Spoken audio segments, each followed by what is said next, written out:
You are listening to DC On Screen. I don't know. I'm glad we don't really do openings anymore because I don't have really much in my mind. Just got tired of calling me names a lot. Yeah, I don't know. My car broke down randomly yesterday. Yeah, and we're gonna have to figure out what that is. Of course, it always happens like the day before Sunday. Mm-hmm. We're like, okay. On the right. Sabbath, if you will. Right.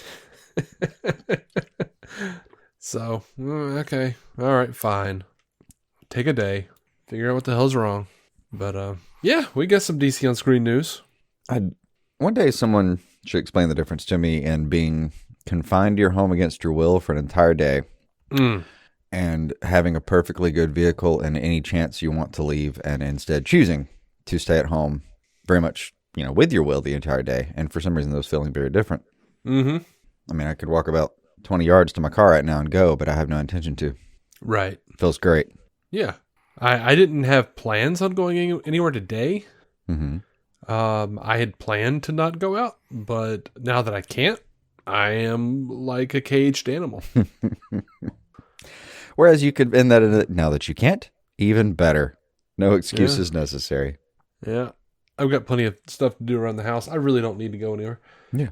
Because if I went anywhere, all I would be doing is procuring more things to bring back and fill the house with. And the things I need to do in the house is decluttering. Yeah. I mean, help. I have enough. Amazon has yet more things coming my way just in case I had any, reservations about whether there was enough bullshit going on. Mm-hmm.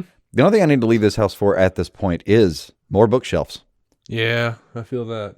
That's or what I was bookcases, doing. rather, I should say. I want floor. Apparently, that's the difference. Floor mounted. So every time I look up bookshelf, I end up some wall mount bullshit that can store about 2 inches of shelf space.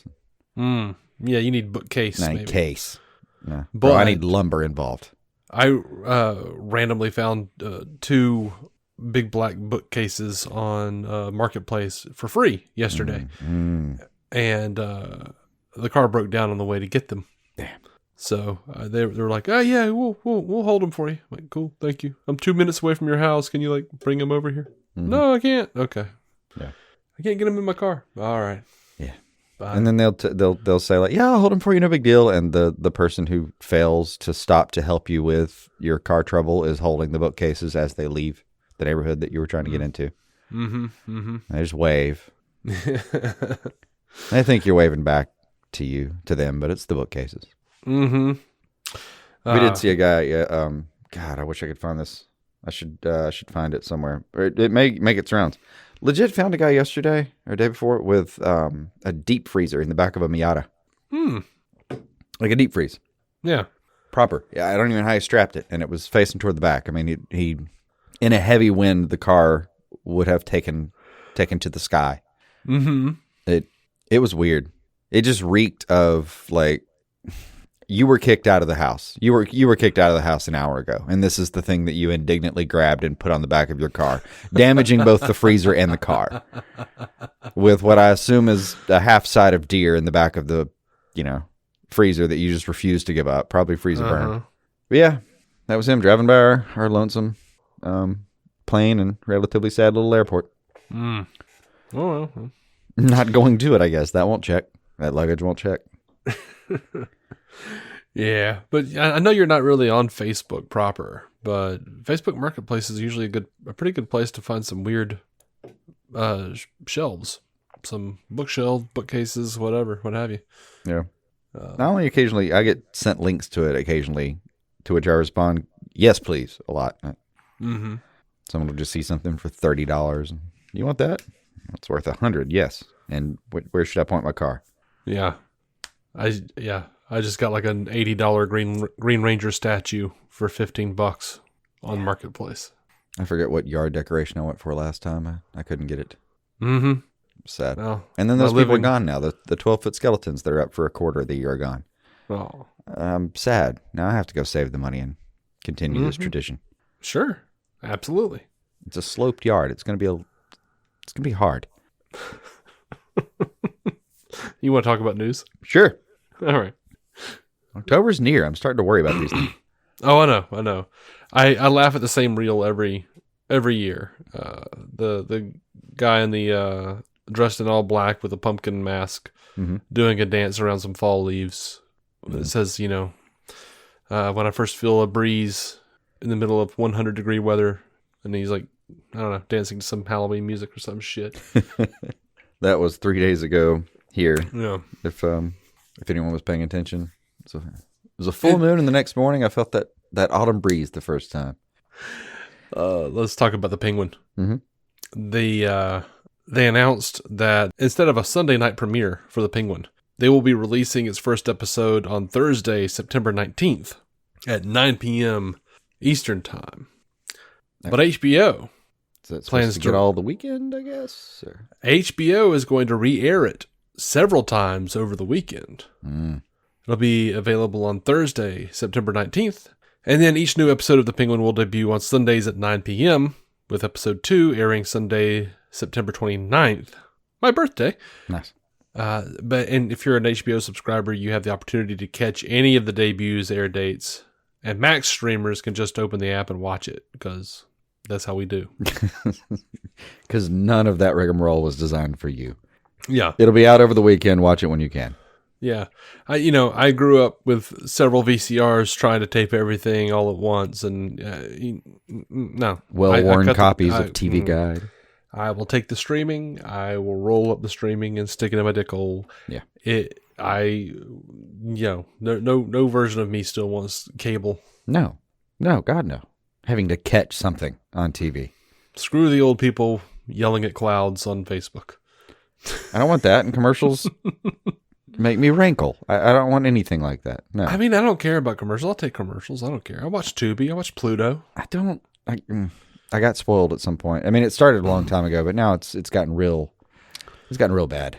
Look, man, like I ain't super spoiled, all right? I'm not spoiled. I don't care about commercials. They bug me, but I mean, I can just not watch them. I can get up, go pee, I mean, I can't even just sort of have them in the background. Now, I mean, a lot of that has to do with how much of my consumption has earbuds involved, but because that can't be helping. I really don't like that shit going directly into my ear. It does feel a little bit different if it's on a TV and I can just walk away. But I so rarely get to have the TV that everyone's watching in my house. So I have a pad and something connected. It goes right into the ear with me. Yeah. It doesn't. Bathroom break doesn't help. I don't know. I understand. That's how they get me. That's how they get that extra $1.99 out a month or whatever it is for ad free out of me. Yeah, I pretty much just watch stuff in the living room. So I will just get up and be like, yay, I have to pee. Yay, I need another piece of pizza. Yay. It's time for Phillips chocolate covered pretzels. But what you don't have to do is the thing where you run screaming with hot food in your hand, diving over the couch. Right. Now here's kind of a fun thing, and were it not for commercials, I wouldn't have known about that it exists. Somehow, my wife has an uncanny ability to pause the show to ask me a question about the show or something else the show made her think of. And then 20 minutes later, when we're done talking, she hits play again and it goes directly to commercial. It's like she will pause it right before they go to a commercial break. Well, I don't know how she does it. I've wondered if it's that. I mean, it could just be that, it could be, there could be some sense to that. Like she hits it right at a suspenseful moment, which happens to be an ad break. Yeah, maybe. But I thought, we're watching Married with Children, Well, true. They weren't exactly leaving you with Who Shot JR right before the ad break on Married with Children. But I thought a couple times I've paused it and just gone off to make some food or something, come back, and it's been like 10 minutes. I'll come back, hit play, and it's been a commercial. I thought sometimes it's just been, you know what? In whatever capacity, you had this video on for a while, so now's your next ad break, asshole. Good. Mm-hmm. Congrats. Oh, thanks. Yeah, no, I don't think it's just I don't think pausing it is triggering anything for it. I just... I wondered. You remember the early days even of this type of streaming ad where CW was one of the worst offenders? You could walk away for a second if you wanted to, and then you come back. But the ad was only 60 seconds. You came back. Okay, well I'm a couple minutes into this scene. Let me just hit the reverse button a couple times. Oh wait, I'm watching the commercial again. Yep. You had to literally watch it, to pause it, to be able to pause it on the show to go get your corn dog or whatever the fuck. Yeah. And then, like, yeah, now, and all these wonderful times, I hit it back a couple times, and it gives me the hall pass on that commercial, thank Christ. Mm-hmm. Yeah, We've been through some dark days. Yeah, I've been very thankful that most of the streaming services that I deal with now seem to give you the pass on the commercial that you just watched. But I've also been aggravated because sometimes I actually do want to watch the commercial again. Like, I'll be like, wait, what was that? And try to back it up. And it's gone. Yeah, it's gone. You'll see it like 15 more times before your half hour is up. Yeah. But for that instant, it's as gone as those podcasts that pause for an ad break, and because of the ads, they're not there that week. Which sucks for me because mentally sometimes I'll check out for 30 seconds. I mean, I might be like, just in my head, go, okay, I've been trying to focus, but let's just let the damn walls open for a few seconds while this ad plays, and then I'll come back about a minute later in my head, and it's been playing the episode, and I go back and realize it's one of the episodes that doesn't have the whatever dynamic ads have already run on that one, or whatever the fuck they're called. And, no, we run dynamic ads. Yeah, these are phrases I don't understand well enough. They have clearly, or we'd have more money. Yeah, they have, like, I think pre-recorded. Maybe they have a version of dynamic ads that are for a specific. It's for a specific client, and once they lose that client, they have to take those off of the ads or off of the podcasts. Oh, maybe. I don't know. It's fancier than I reckon we need. But also, there's a thing that happens with ours because we've had listeners tell us, like, we'll have, like, you know, we'll be right back after these words. And then no words come because they just don't have enough advertisers on the service, you know, to cover it all. There's a live TV part of that makes me happy. And we cut to so-and-so. Okay, so-and-so's not there. All right, and back to... Yeah. Anyway. With that ad break about ad breaks. Bruce Timm, talking about Batman Caped Crusader, gives a season 2 status update. Says we're still working on the scripts and starting to record. We've got a long way to go. So do I. I haven't even started that one. I intend to today, but I have not started that one. Oh man, I mean, I'm behind. I'm like 4 episodes in. It's pretty good. I expected to be a little more couched and catch up on things, and it just hadn't worked out. I thought there was time that was going to be there, and it wasn't. Tim said, I'm assuming if the numbers are good, they'll probably want more. I like how he just sounds bored. But he does say we're only doing 10 episodes of Pop. He's doing this by a poll. He does say, we're only doing 10 episodes of Pop, so it's not like we're bored yet. Yeah. But like, what I mean is, like, it just feels nice and funny in a way that he's just like, yes, I assume if the numbers are good, they'll want more, but otherwise, I'll move on to the next project. Think of it as like a Dylan-esque flippancy. Yeah, I reckon if it sells all right, they'll ask me a couple more. Yeah. I ain't care much. I'm going to read the Bible. Ow. I stupidly sat down and with my leg tucked under me, and I'm 40 and that hurts. It does. You don't know until after the numbing goes away how much it hurts. I don't know. I didn't let it go that far. Good for you. Joker folie à deux. A lot of people have been giving shit to Todd Phillips because in a Variety article he said it's not a musical.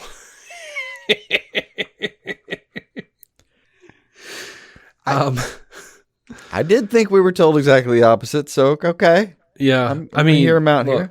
Like, the thing has been viewed by people. The guy writing the Variety article said it's a full-on musical. He's seen the thing. But Todd Phillips says most of the music in the movie is really just dialogue. It's just Arthur not having the words to say what he wants to say, so he sings them instead. He says, it says Phillips quite hasn't landed on the proper way to categorize it yet. I just don't want... The word musical comes to mind. Yeah. I'm trying to be open-minded here for Philip's sake, but... He says, I just don't want people to think that it's like In the Heights, where the lady in the bodega starts to sing and they take it out into the street and the police are dancing. He says, pointing out that most of the musical numbers exist in Arthur and Lee's warped imaginations. No disrespect, because I loved In the Heights. We asked ourselves what would need to be true for two people to just break into song in the middle of a conversation. Where does the music come from when no one can hear it but the characters? Neither Arthur nor Lee are professional singers, and they shouldn't sound like they are. Phoenix agreed. It was important to me that we never perform the songs as one typically does in a musical. We didn't want vibrato and perfect notes. Instead, the goal was to do something nerve-wracking but honest. The article goes on to explain, in many musicals, actors will sing along to a pre-recorded track. In this film, Phoenix and Gaga did everything live, accompanied by a piano player who performed off-camera, trying to keep up with whatever tempo they established. In the editing room, Phillips said that they tried to sync the radically different takes into a coherent whole, and he described that as a nightmare. He says, particularly for Joaquin, so much of it is about feeling the moment as you do it. You can't decide that in a sound studio 3 weeks before you show up to shoot it. I'm interested to see how this pans out. Like, this sounds like chaos. I love it. It doesn't really sound like a musical. No. I mean, I get why he's saying that it's not, because it is. He's definitely not trying to go down that traditional road. But it's still a little bit of a trope. Like, in a musical where there's always like one bit where it's one kind of side character and everything stops and it's like the one spotlight song. Mm-hmm. And you're like, Kutum, and then they do a little talkie singing. Yeah. So we're just going to do a whole movie of that. I have to admit, when I saw that headline, that Todd Phillips says Joker 2 isn't a musical. It's just like, it gave me the vibes, man. It gave me the Todd Phillips says Joker is not a comic book movie. Bull fucking shit. Stop. Yeah. But he's right, it's not. They took names. They took names in a setting. It's fine. Whatever, man. The guy wrote old school. I mean, what? God, you forget about these things as time goes by. I'll give it to him. I will give it to him. And I had to watch the shit out of that movie. It was great at the time. Yeah, I'll give him a million chances because he wrote old school. And Due Date was not too damn shabby. And Joker was good. It was good. I'm sorry. It was. For somebody who's never seen, the most famous trilogy of his movies, I actually do like his movies now that you're calling them out. Yeah. I mean, The Hangover, that was fine. That was enjoyable. I never got around to it. It's like Bridesmaids. It's like a little gap in the 10s or whatever era that was where I was supposed to have seen some movies and I just never got them. They just never got downloaded. Sorry. Okay, to be fair, you and I were too busy smoking and playing Arkham games all night and watching Batman cartoons. We didn't, and Futurama, and we didn't have time. Draining fields of cows worth of milk. We were far too busy.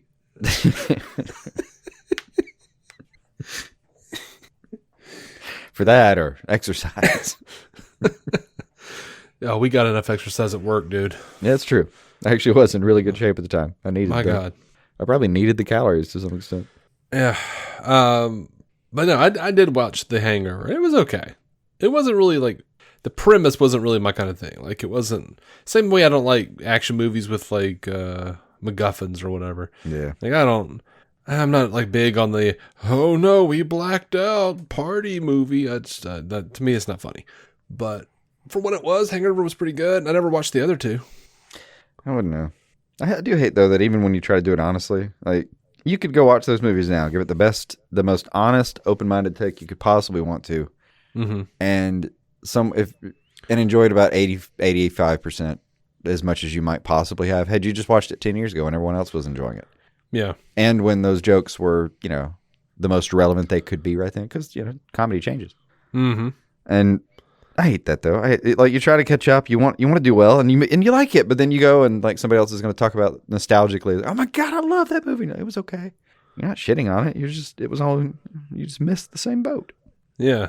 To be fair, though, I watched Due Date pretty much when it came out because I was like, oh, okay, this looks weird. I remember watching that close to when it came out, I think, but pretty sure I stole that one. It really was sort of like a modern retelling of Trains, Planes, and Automobiles. Yeah, it kind of was. But with RDJ. Yeah. Or what's that movie about 8 heads in a duffel bag or something? Oh, I don't know that one. I forget. I think it used to air on Comedy Central every other minute. I don't know. I remember they played like throw mama from the train or some shit a lot. That might be what I'm thinking of. That might not be what I'm thinking of. The incredibly sour-faced woman that was just ubiquitous there in like the late 80s, early 90s. Yeah. Anyway. Something about heads in a duffel bag was in my mix too. I don't know what memories these are slamming together anymore. Yeah, there's like a collective of movies that I feel like in that era, I came back to Comedy Central an hour later and it was doing a Gallagher special. Yeah, dude. Like Comedy Central would play stuff that I just like. It's all a mix for me. It's like something with Danny DeVito, Billy Crystal's involved in there. There's an old lady and she's got a gun. I don't know. Stay out long enough, you get some Mystery Science Theater if you do it right. Yeah. There's like a bunch of movies that I was just like, ugh, I'm not going to watch that. I made a mistake and watched one of them, and it was like freaking John Lovitz and Dana Carvey, and they were robbing a place, and I'm like, ugh, this is the worst. Yeah. This is just the worst. At the same time, you're like, God, this is terrible. I'm going to go back to movie gallery and rent City Slickers again. And I was a kid, so I'm sitting there going like, oh my God, I've seen SNL. I know Dana Carvey's funny. Because I've seen those same 4 episodes of SNL run on the same channel over and over again. Yeah, naturally. Yeah. All right. In a recent interview with The Wrap, Sean Gunn teased what we can expect from his take on Maxwell Lord. I can't talk too much about it. I can say that my brother James and I did discuss what reference materials from the canon were relevant to my process. I can't say that much other than we did talk about how relevant materials. We referenced no live performances of the character. It's all from written materials with things that we figure we're looking at. So, no Pedro Pascal. And no dude from Supergirl, whatever his name was. Yeah, I can't remember. No chance I remember his name. He's there. I barely remember that he was even a part of the show, man. He was. Vanished with a flock card, if you will. But like he took off with Alex's heterosexuality. Yeah. The speed that someone could be written off that show was remarkable. Yeah. And he was just like, I don't want to go to Vancouver. And they were like, oh. No. Well, that's that then. And then Alex's heterosexuality said, I don't want to go to Vancouver either. And they were like, well, she's cute anyway. We can make this work. Yeah. This is an opportunity for inclusion. Yeah. Okay. That's fine. I mean, it was a weird. If she was going to, it was like if she was going to be straight, it was going to be with that guy from that Jennifer Love Hewitt movie. I guess. Who played Max Lord. Which is fair, because if I was going to be gay, it was going to be for that guy. Maybe. That's your childhood talking, though. I felt movement. I did kind of forget how young his face was in my first memories. God, he's just it's a hard memory to describe. Yeah, because I think he was like, I remember him being as young as like, say, Mighty Duck even. Was he? He probably was in that era for me, as far as my memory. But I don't know. I couldn't tell you. I don't even remember the guy's name. But I do like the idea that anyone that you can't remember from that time, your brain superimposes him into the Mighty Ducks. I mean, yeah, it could be that easy, really. Or like, I want to see your brain's version of the Mighty Ducks, where it's like Maxwell Lord is running around, and then all of a sudden Christian Bale shows up, but he's in the Newsies. Yeah. And Jonathan Taylor Thomas comes in, and he's got like a wolf with him. Yeah. And it's just like all of the 90s and early aughts kind of crammed into one hockey movie. All just practicing with rollerblades and tennis balls. Yep. And Mark Maron is there scaring the children. Yeah. You know about that, right? No. Apparently there was in Mighty Ducks 2, he was he was like a bellhop or something. Oh, lovely. And they had to cut out a scene. He was talking to Kenan Thompson about it, because Kenan Thompson obviously was in the Mighty Ducks as well. Oh. And apparently they like came to Mark Maron and they were like, hey, you got to scale it back, because he was like he was an angry bellhop. And they had to like come to him and be like, hey man, you got to scale it back. And he's like, wow, what do you mean? What am I doing? And he's like, you're scaring the children.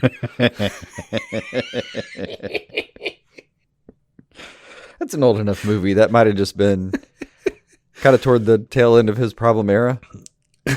Like, I don't. How much of that was just real to Mark at that moment? Yeah, that's just hilarious to me. There was what I would call a troubled and angry era based on his description of events. Just his version of that was just like, this guy's down in his luck, man. Yeah, he's angry. That does feel like something he would do, especially a young version, would just overthink that entirely and just have that bellhop have 3 divorces in his head. You know, just a deeply angry person who like has a memory of, you know, losing a science fair to a cheat who he works for now on a daily basis, third marriage kind of bullshit. And like the whole, it's 2 lines and just don't scare the kids, man. Mm-hmm. 2 lines and don't scare the kids. Here's the outfit. We're going to get you that SAG card. Yeah. Alrighty. Well, they're all being coached by David Coulier, by the way. Oh God. Anyway. No, only date her if she's an 18-year-old singer. Yeah. Drifting into news and away from cobwebbed 90s nostalgia memories. Yeah. James Gunn released a picture of the A.R.G.U.S logo, and I sent that to you in Facebook Messenger here. But yeah, a lot of people are arguing. They're like, "Oh no, that's Brother Eye. No, that's some like no, that's the A.R.G.U.S logo. That's what it is. It's A.R.G.U.S." Kind of looks like a very, very, very fancy miniature golf course. If you say so, man. I don't know what the hell you talking about. You can just see the hole right in the center there. Yeah, a little bit. I can kind of see that. Just get it right between the arches, and you got this. To me, it looked like pain emanating from an asshole. But... Yeah. I mean, it's just from its like side. It's just an image of an eye. Yeah, from the side. Yeah, it's an asshole with spidey sense. Yeah. This really is an image of an eye from the side, though. Legit. I could just do a quick anatomy lesson with it. Here's an optic nerve. I mean, yeah, it literally is an eye. Argus comes from the Greek myth of Argus Panoptes. And he was set by Hera to be a watchman. And there were different versions of the myth. And some of them said like, you know, fucking 100 eyes, some of them 1,000. Sometimes he was like immortalized into the feathers of a fucking peacock or some shit. But there's a specific lost poem that referred to him having 4 eyes, one that pointed in each direction. Mm-hmm. And of course, the A.R.G.U.S logo has the 4 points, the spidey senses I referred to it, and those are directed at the singular eye representing each of the eyes. And, you know, by the way, now that I'm saying all this shit, even though we don't have proof, there really is nothing stopping Gunn and company from combining Brother Eye and OMAC into a thing with A.R.G.U.S, especially since Maxwell Lord is so prevalent in the DCU. Yeah. Like in the comics, Lord hijacked Brother Eye from Bruce Wayne and made an OMAC army or whatever. We don't have Bruce yet in the DCU, but what if Brother Eye is an invention of A.R.G.U.S this time and Lord hijacks it? Yeah. I don't know. Yeah. I'm just saying. It's a possibility. He dropped a picture of a bag of Chocos. Whatever could he mean? Do you know what that is? Chocos? Yeah. Was that not Manhunter's favorite snack? Absolutely it is. Yeah. It is the DC Universe brand of Oreos. Yeah. And yeah, I'm excited about that. I mean, that... I only want to know where to get them. Of course. Because I can find, 16 shades of Beetlejuice right now. Just let me have some Chocos when the time comes, guys. Get the marketing on. Of course, I saw some of the cult posting a picture of Cavill's Superman with Oreos next to him and Corn Sweat with Chocos. Mm-hmm. Because knockoff, rip off, blah, blah, blah. Like, yeah, it's just so frustrating. Let it be, let it be. Like, no, sweetie, we're excited about this because this is some comic book shit. And you don't know about that, but... Last I saw, that dude's in the MCU now, so... Maybe. Somewhere. All right, somebody asked James Gunn, if you had the chance to cast any of the Guardians of the Galaxy stars in the DC Universe, who would you cast them as? And Gunn says, well, that would be a spoiler, wouldn't it? God, I hope so. But yeah. I mean, I'm fine with it. Yes, that's fine. Oh. Yes, if that's real, if they're, he's hinted enough that they'll show, some of these people will show up in the DCU. I'm fine with it. Yeah. I'm happy about it. Hell, you could take the actual Guardians and make them people in the DC. Like, give them another, costume. That'd be fun. Yeah. You think I wouldn't take put the Rocket Raccoon in like a Detective Chimp outfit? Yeah, cast him up. Yeah, Bradley Cooper. Yeah. But I want you to CGI the monkey outfit on top of Rocket, and then I'm on board. Chris Pratt, Booster Gold. Zoe Saldana, Zatanna. Oh, beautiful. Why not? Just beautiful. Why not? I Or she could be Vixen. I actually don't know what to do with Mantis. That is a hard... although several alien races I could easily do. Well, but she could be Zatanna. I don't care. Yeah. She also doesn't have to be an alien. No, she could just be a lady. Well, sure. I was just saying if we're doing her in costume here, it's going to be hard to do Mantis proper. Oh, you just want the characters. I want the characters, then. Yeah, Okay. All right. Well, I don't know. I can't help you with that. Drax, easy. Put him in a costume. Hell, he's halfway Solomon Grundy as we speak. Mm-hmm. It would have been fun, and I know people would have been pissed, but it would have been fun if he got to play Lex Luthor. Just like the biggest, like bulkiest, muscle-bound Lex Luthor. It's a Frank Miller one in a way. Yeah, a little bit. Like late stage Frank Miller, at least. Yeah. Yeah. Yeah. Just get an absolute ham of a human being, and dumb him up too. Give him a script with maximum of 5 words a sentence in it. Oh, you know who would have been great as like an old Lex Luthor? Great, terrible, or great, actually great? It would have been scoffed at, but everyone would have been... between them. Gotcha. It would have been scoffed at, but everyone would have been deadly wrong. Mm-hmm. Ed O'Neill. Yeah, you're right. I want to scoff at that, and then I'd probably dig it. Yeah. Your reaction's on point. Yeah. Have you seen that basketball movie he's in? I haven't seen a basketball movie in decades, probably. No. I watched Space Jam Legacy when it came out. That's probably the last time. I think it's called like Clipping or Clipped or something. It's on like Hulu. Yeah, it's a miniseries. It goes behind the scenes of a notorious NBA owner's racist remarks that were captured on tape and heard around the world. And he's playing the guy. He's playing like the owner. Oh. The Clippers, I guess. Mm-hmm. Oh, God. If you said the guy's name, I think I remember that. Donald Sterling. There you go. Donald Sterling, yeah. And it is not a comedy. It is a drama. And people forget Ed O'Neill was not just Al Bundy. He was not just Jay from Modern Family. Dude played, in Dragnet, and he was on The Big Apple and all these like dramas and shit. He comes from drama initially, and he's really fantastic. He's amazing. And the trailer for this miniseries just looks so dark, and he's so sinister. Oh yeah, I have every confidence that you're right, and every confidence that he's amazing, and I believe everything you just said. And yet, he's Bundy and he's Jay to me. I have no experience with the rest of that, but yeah, he would kill. I'm sure. Yeah. I'm certain. Yeah, I would love to see him as an older Lex Luthor, just like.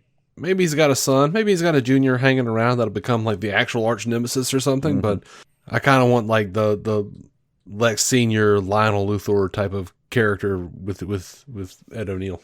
I can dig it. He's gonna go get a tie out of the office that's in his or the closet that's in his like giant skyscraper office, and the closet design is gonna be cribbed from Modern Family, like a closet's design. Maybe has a little logo you can zoom in and see. Yeah.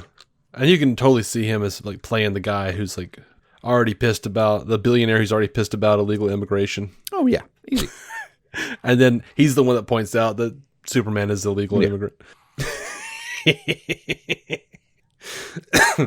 All right. Let's see. James Gunn talking about visual effects partners not having to worry about crunching to the finish line. He says, if you do some research, you'll see my films have always taken a different approach. And I've always given my VFX artist collaborators time to do their jobs properly and the respect they deserve. And the quality of the VFX in those films is uniformly great because of it. And because my friends at Weta and Framestore and ILM and more are amazingly talented. This is why we wrapped on Superman a year before release and why they've been hard at work on many shots for months before that. This is why we start heartily editing during the shoot. It's why I prepare so vigorously and why we only shoot finished screenplays. And Supergirl, which I am not directing, is being handled the same way. I cannot praise the VFX artists that help us create magic enough. That all sounds exactly like what I want to hear. I dig. Because these things aren't DC. These things aren't Marvel. It's like across the board, there have been too many movies in production that needed all this VFX work, and nobody's giving these guys time. They're changing things quickly, shooting the whole damn thing on a green screen. Shit can't be sustained. Yeah. Isabela Merced was in a recent interview with Deadline, said about her Hawkgirl costume and helmet, which has gotten a lot of flack online, along with the other costumes that have leaked that have the Maxwell the Lord Tech logo on it. She says, well, there have been some leaked pictures online. I think James knows what he wants, and this specific suit is for this specific timeline in the story. I don't know what else I gotta say, or I can say, but I gotta say the helmet was my absolute favorite. It was sick. It's so badass. It's perfect. But that's a confirmation to me that it's not going to be the final costume for her. These are heroes who are employed by Maxwell Lord, which has been a thing in the comics before. True. You think they're not going to have multiple costumes for action figures? Come on, y'all. Zoe Kravitz was talking to Collider ahead of her Blink Twice. She said she previewed the Batman Part 2 and said the origin story for Catwoman is now complete. Now her character is free to be the Chaos Agent in Gotham and to cross paths with Robert Pattinson's Caped Crusader again.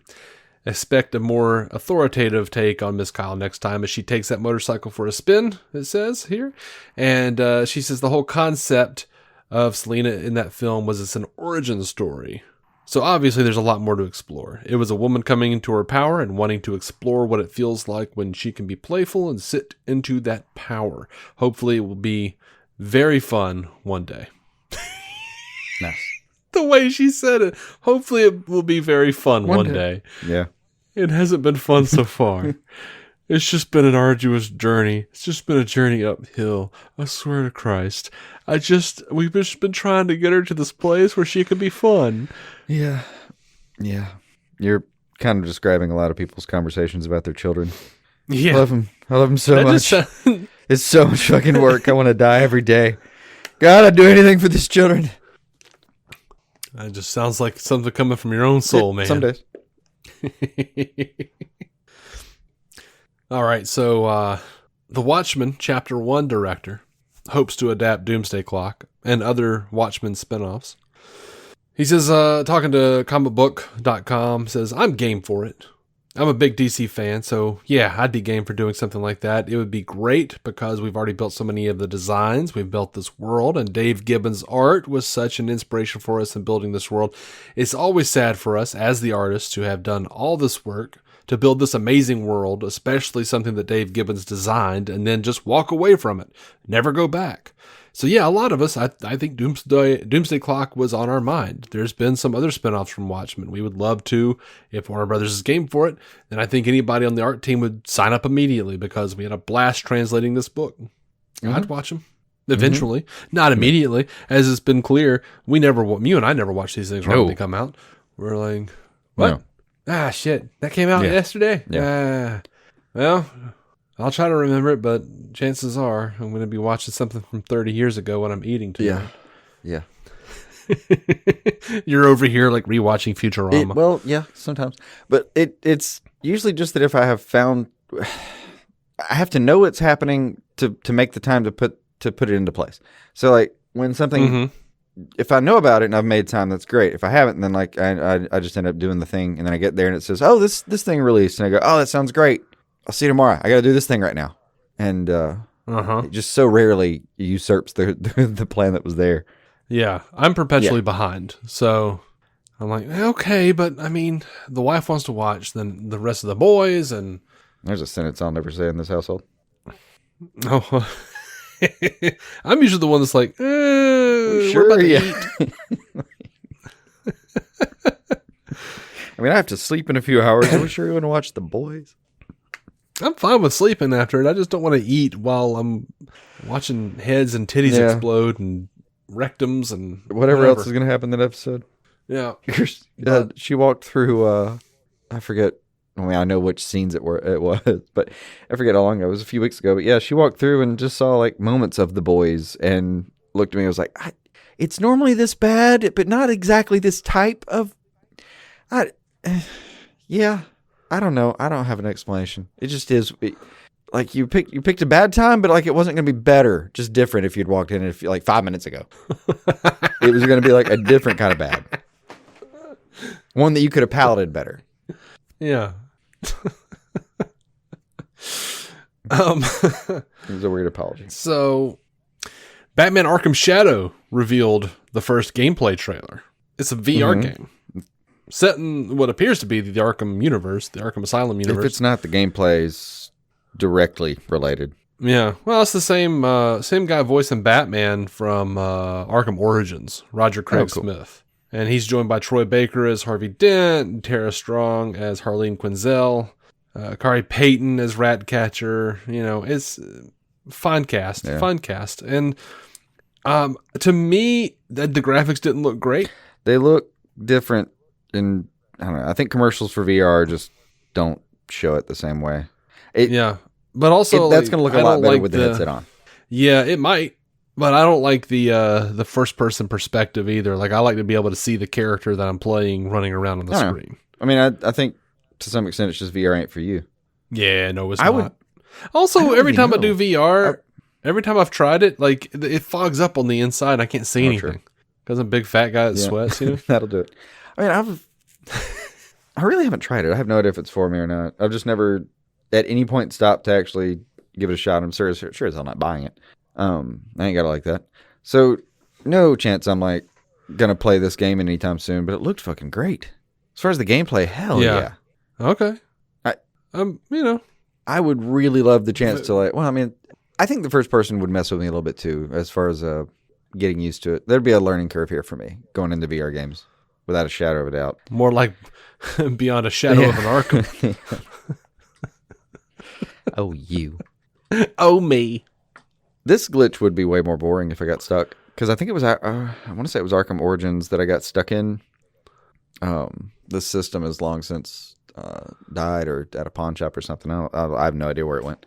But I got stuck falling in one level in Origins. Mm-hmm. And I forget exactly. I was going down an elevator and I accidentally got through the floor of the elevator. And then so when you look up, you can see the bottom of the map turn into wires. And then the wires get smaller, the mesh. And smaller and smaller, and you just fall for eternity. That was the game I had saved, because it saved right as I was going through the floor. I could never get out of that. So about halfway through Arkham Origin, I just sort of lost track. I mean, it was my second play. I'd played it once before, but I never went back for it after that. But I would hate to see that fall in this perspective. It's even more boring. You can only do so many like swoop glides and eternity before you get bored and turn it off. I mean, yeah. I had a hard enough time with that in the actual game. Like, all right, well, I'm just kind of jumping and gliding because I don't have it in me to actually play through the narrative. Yeah. I just want to run around as Batman. That was one of the things when I lived with Matt, his girlfriend at the time got so annoyed with us, and specifically me, because I would like just hang out in the living room and play Star Trek Legacy on Xbox 360, but I didn't want to play the game, so there was no narrative. Like, I would basically just like open a skirmish level with a bunch of different ships, and I wouldn't fight them. I would just fly around and watch them fight each other. You just made your own episode, or whatever they were doing, and I just wanted to watch. I just wanted to like look at the ship from different angles. I didn't want to play it for real. She was like, "This is so boring." It's everything I could have dreamed of. It was. I mean, our style, even playing the Arkham games, was largely I would just get us through the level, and then, I mean, that was about it. You would basically just sort of like fly around the city and fight some random thugs, and then when we actually needed to like advance the game, we'd just like toss me the controller, like beat up somebody real quick, and then we'd go back and watch the states. That method worked really well until that damn Star Trek game. Mm-hmm. Alrighty. So here's something kind of fun. I saw it made a bunch of people mad, but as we all know, 2 years ago, WB canceled the already wrapped Batgirl movie which featured Michael Keaton as Batman. And they took a tax write-off on the $90 million movie. GQ recently asked Michael Keaton if he was disappointed about the cancellation. Keaton said, "No, I didn't care one way or another. Big, fun, nice check." And he rubbed his fingers together.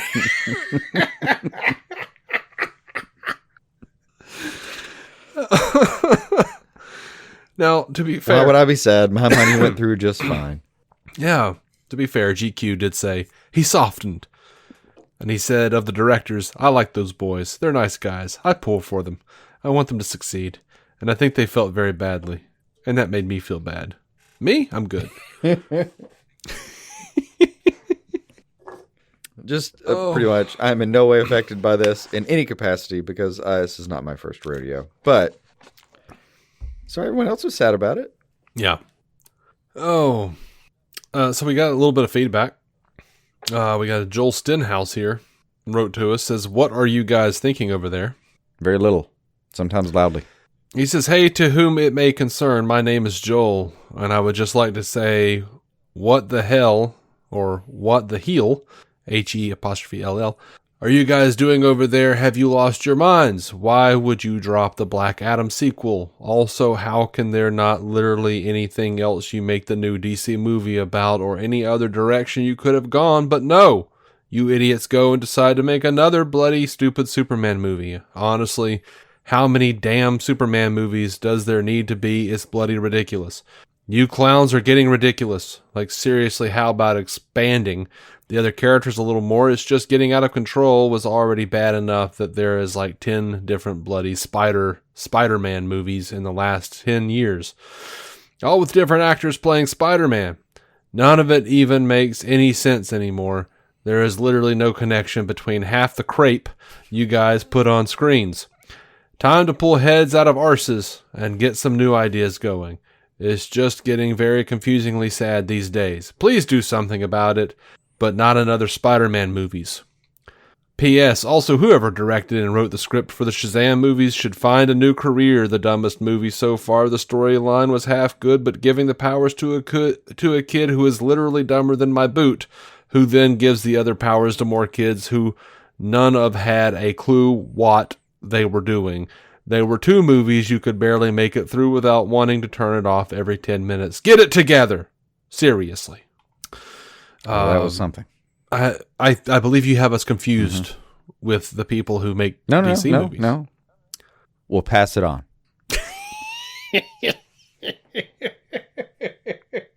Just know you've left it in good hands. Rest well tonight, Prince. Really, man? All right, so love it. We also had a question from a listener named Adam, who wanted to know our thoughts on the absolute line of the comics, and I held it off for last specifically because it was kind of feedback, but also it was just kind of this isn't on screen, and it was funny because over on Threads someone posted a picture of the Batman logo from the absolute line, and this gotten a lot of flack online, and they posted it and said, "James Gunn, please make them change it." And Gunn said, "I have no jurisdiction over the comics. This has nothing to do with me." But there's been so much confusion. The one time I've they seen needed people to talk who thought, to Snyder and they didn't find the right one. Yeah. It's just funny because it's y'all, so many people think they've released the Batman symbol from James Gunn's Batman Brave and the Bold. No, that's not what's happened at all. It is a comic book line. It's a separate universe from the main comic book series that they're starting a new universe called the Absolute Universe. It's going to run alongside the main continuity comics instead of replacing it, like New 52. Scott Snyder, the acclaimed writer, capital T, the some of the best Justice League comics, some of the best Batman comics, Nightwing comics, some of the best comics, period. He was seemingly incapable of fault if it had a DC logo on it. This man is a god-tier writer, is spearheading this completely new take on the DC James universe. Gunning it, if you will. They're stripping these characters of so much of what these characters are and creating a new thing that they're touting as a great jumping on point for people. This is like a Batman who doesn't have a mansion. He doesn't have an Alfred. He's not a rich guy. There's a Superman who, doesn't have Fortress of Solitude, and, Wonder Woman doesn't have Paradise Island, all this shit, they're stripping them of creature comforts and support systems and kind of burrowing down and getting to what the characters are about on like a very base level. They're not replacing anybody. They're not going, well, this is what DC is now. No, it's not. It's not. It'll have its own continuity, and invariably it'll be given a universe when there's a crossover of some kind. But for now, it's playing in its own sandbox. I'm down. Is Scott Snyder. I'm at least interested. And I go on this rant, I feel like every episode, but, y'all, these are like 90-year-old characters almost. And the people who are like, that's not Batman. No, it's not my Batman. No, your Batman is something that pissed off older people. They're like, that's not Batman. You know how I know? I've talked to a lot of old people who go, I don't accept Batman. That's not Batman. Adam West is Batman. They say that about, anything that's after Adam West. It really is the opposite of that nonsense phrase, though. You know how if a character, in the real life cycle of a character, when it first exists, it's controversial, and then it becomes a mainstay and a household name, and then it becomes blasé in its life, and it's like, end cycle kind of. Who could ever believe it was controversial to begin with kind of thing? Like, these characters have been around so long that entire life cycle, there have been whole generations who were part of it, and they died. The humans. Oh, good God. There are corpses in the ground who once shook a fist at them changing a Batman. The ability to keep these characters private has gone to the Supreme Court in several variations as a result of the real life versions of how long this shit takes.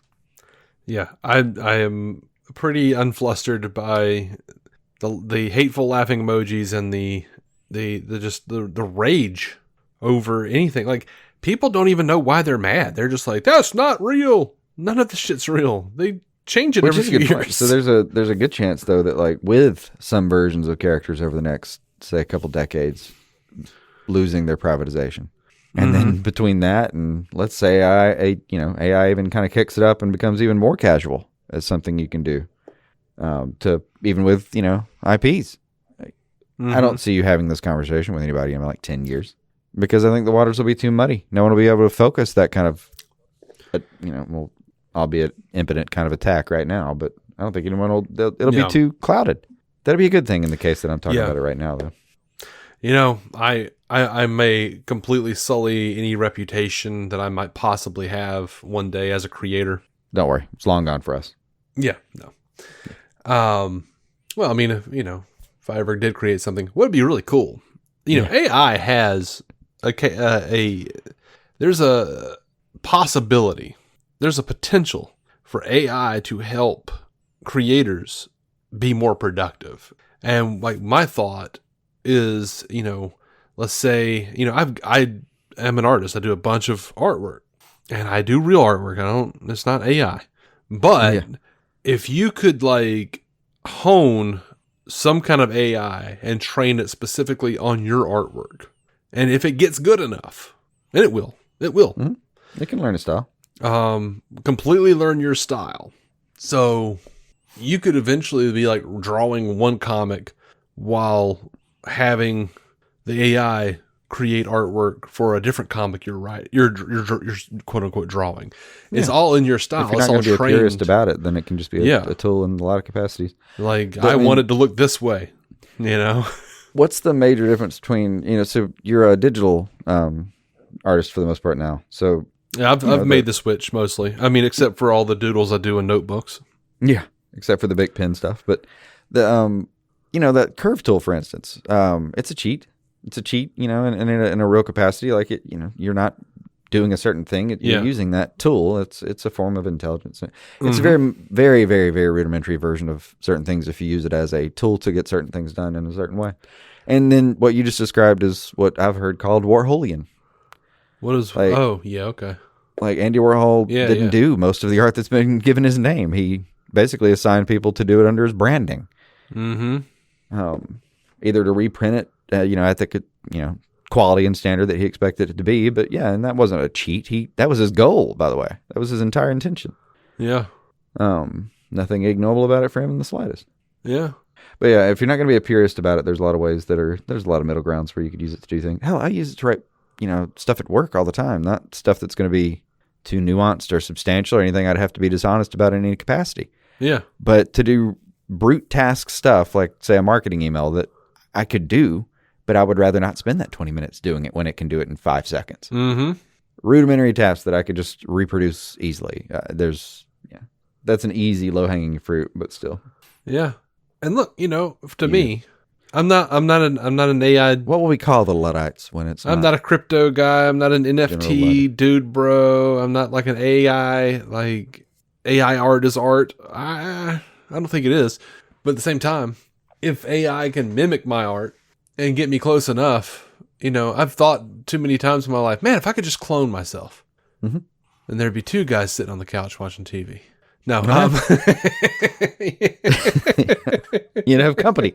Someone else could get up and get the food every once in a while. No, you would redo this. It was one of the New Era Futurama episodes where it's just Bender can reproduce himself, so he cuts every task in half, and eventually there's just billions because of the multiplication. Because every version of Bender is so lazy that it creates more Benders to do more tasks, more subsets. Yeah, of course, They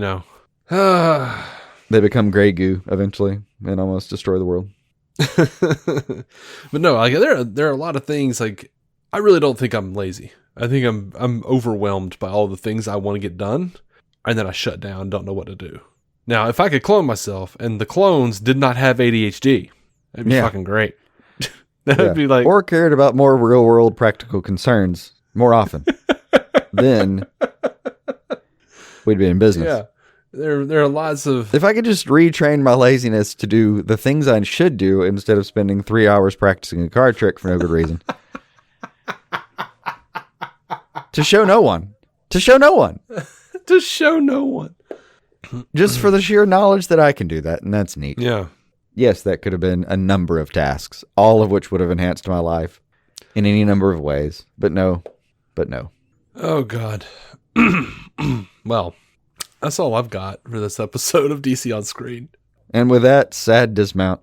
I have not dismounted. Feels like we're going to, borderline feels like we're going to go like thread a noose on the way out of this episode, but I think we'll be okay. Yeah, I'll be fine. Maybe. We'll manage anyway. Maybe. Yeah. I'm going to try to edit this episode and get it ready for publication, and then I'm going to mess around in the house and try to clean up. So there you go. Keeps it DC on your screen.